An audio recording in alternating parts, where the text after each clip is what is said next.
Magandang araw po sa iyo, Miss J, at sa lahat ng mga tagapakinig ninyo. Hindi ko po alam kung saan ko sisimulan itong sulat na to.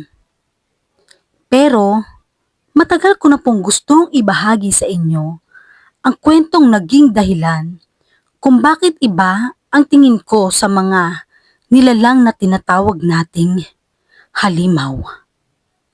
Siguro po sa tingin ko dahil kayo yung klase ng taong hindi agad nanghuhusga.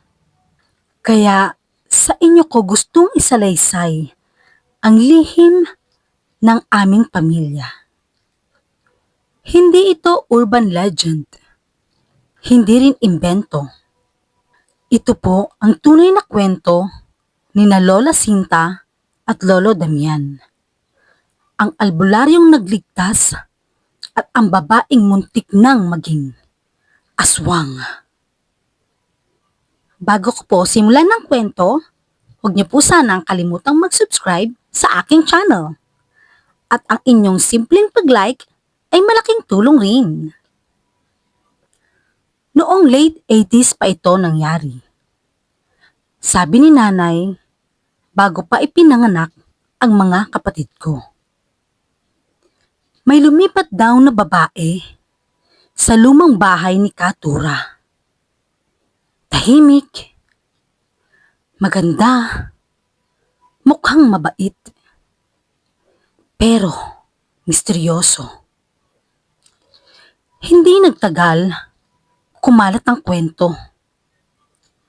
May kakaibang ingay tuwing hating gabi. Parang may umiiyak. Parang may lumilipad. Pero, ang pinakamalakas na usap-usapan, mukhang hindi tao ang bagong lipat. Dahil albularyo ang pamilya namin, si Lolo Damian ang unang pinatawag. Bata pa siya noon, Miss J. 18 lang.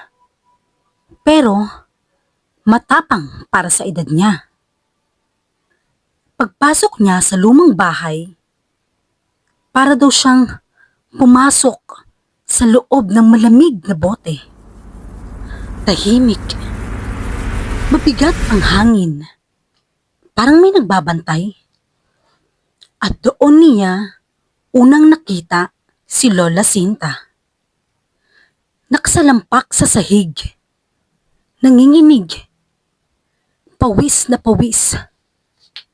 At may itim na gumagalaw sa balat niya. Hindi raw iyon normal. Hindi sakit. Hindi sumpa na pangkaraniwan. Isang babala. Nang hawakan ni Lolo ang braso ni Lola Sinta, napaso siya. Oo, Miss J.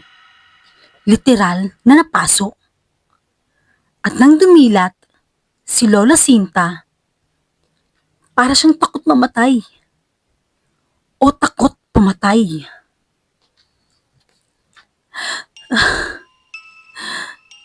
Umalis ka. Hindi mo ako kayang iligtas. Bulong niya. Pero hindi umatras si Lolo Damian. Kaya ko. Kahit anong mangyari. Sagot naman ni Lolo Damian. At doon nagsimula ang lahat. Ilang araw matapos gamutin ni Lolo si Sinta, mas lalo daw siyang nagkakasintomas na hindi pang tao. Paggabi, naririnig niya raw ang tibok ng puso ng kapitbahay. Naaamoy ang dugo kahit malayo. Nanginginig pag alas 12.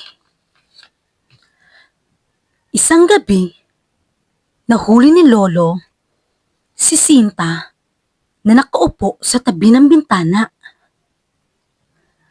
Kahit sarado ang bintana, May hangin sa buhok niya. Parang galing sa labas. At paglingon niya, dilaw ang mata ni Sinta. Gumagalaw ang anino niya. Kahit hindi naman siya kumikilos.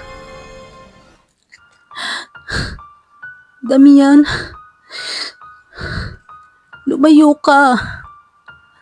Please. Sabi niya.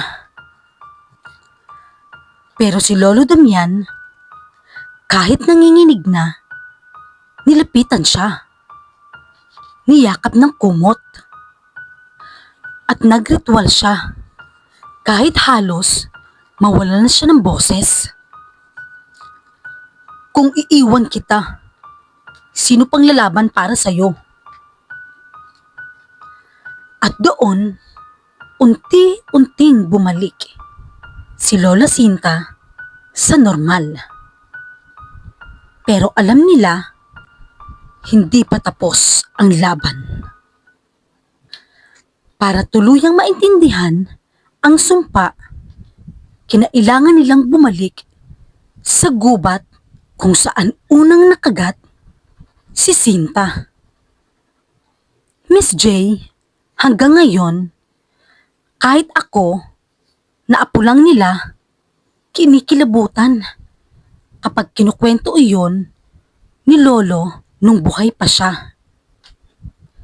Sabi niya, yung gubat na yon, hindi na parte ng mundo natin. Doon nila nakita ang nilalang. Hindi hayop, hindi tao, pero gumagalaw na parang pinaghalong paniki at tao. Mahaba ang kuko, pula ang mata, at may ngiti parang pangdemonyo. At bago pa sila makatakbo, sinabi ng nilalang, Huli ka na! Kalahating aswang na ang babaeng yan. Tapos, bigla itong naglaho. At mula noon, lalong lumala si Lola Sinta tuwing gabi. Noong nasa pinakamasama na ang sitwasyon, isang gabi, halos sumuko na si Lola Sinta.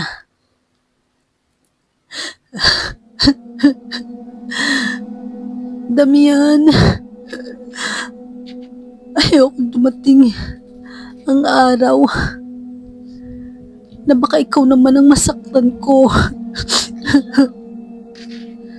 Pero, sabi ni Lolo, hindi kanila pag-aari. Sa kahit anong oras, kaya kitang bawiin. At totoo iyon. Tuwing gabing sumusumpong ang pagbabago, si Lolo Damian ang pumipigil. Si Lolo Damian ang nagbabantay. Si Lolo Damian ang nagdarasal. Hanggang unti-unting lumakas si Lola Sinta laban sa sumpa. Para tuluyang mawala ang sumpa, kailangan nilang bumalik sa clearing at harapin ang nilalang. At nang bumalik sila, doon naghihintay ang halimaw. Hindi mo na siya masasalba. Sabi nito, bahagi na siya ng lahi namin. Pero tumayo si Lolo Damian. Nilatag ang asin, sinindihan ng insenso, at nagdasal na parang iyon na ang huling segundo ng buhay niya. Sumigaw si Lola Sinta. Umuungol ang nilalang. At halos mawalan na ng malay si Lolo Damian. Hanggang sumigaw si Lolo Damian. Sinta! Pag-aari mo ang sarili mo! Hindi kanila! At sa isang iglap, sumabog ang liwanag. Sumingaw ang hangin. At ang nilalang, naging abo. Pagmulat nila, nasa dibdib ni Lolo Damian, si Lola Sinta. Humihingal. Pero, buhay pa. At normal. Damian,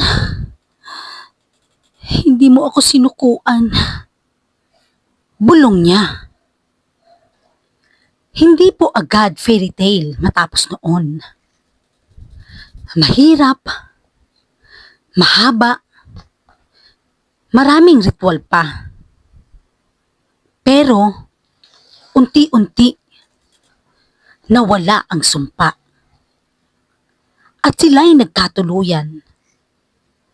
Nagkaanak, at doon nagsimula ang lahi namin.